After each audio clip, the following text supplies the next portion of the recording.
Menopause is a biological condition that middle-aged ladies go through for a period of time. A certain time of life for a woman where the estrogen levels drop and you start to feel very different. Women are finishing their menstruation cycles and not able to have children beyond that, and that's that kind of transition period.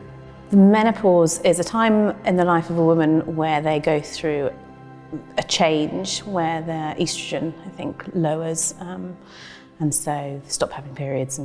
It's when periods finish and a change in the hormone balance. I would say late 40s. Around 50. Between 45 and maybe 55, mid-40s, mid-late 50s. Any time between the ages of 45 and 55-ish. I think around 50. Early menopause, I would say you'd be in your mid to late 30s. I would say 45. I think typically like maybe mid-40s would be considered early, but I do know that people can start the menopause even earlier than that. Late 30s. 40, between 40 and 45. I have no clue. I would probably hazard a guess that it's like a pre-menopause. Wow, in my opinion, perimenopause would be very similar to menopause where you start to feel different. I really don't know. Perimenopause are the early signs of the menopause, I think. So before you actually hit the menopause, start noticing changes in your body. I don't really know. I think it's before the menopause starts, so like an early stage of it. Don't have any exact on that, but I would suggest anything from a couple of months to years. 2.5 years. 1 to 5 years? I don't know. 4 years? 4 to 5 years maybe?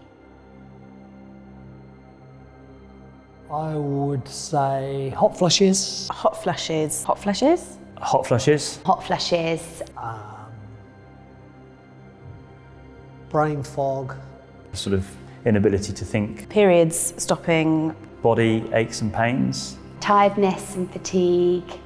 Stress and anxiety. Bit moody. Being very emotional. I would suggest almost certainly. Yes, I think so.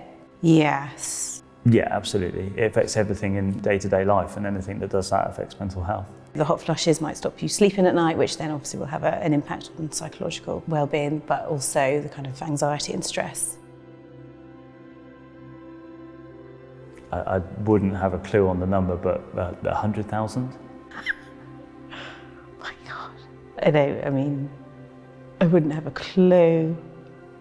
100,000? I don't know, maybe 30%?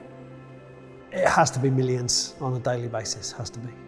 I honestly have no idea. I don't know. Almost certainly. Yeah, it's definitely something that needs to be considered and something that we as a business haven't really done enough of.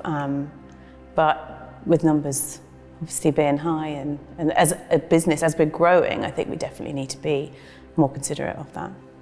Yeah, I think it could be considered, yeah. Yes, definitely. Yes, I think so, yeah.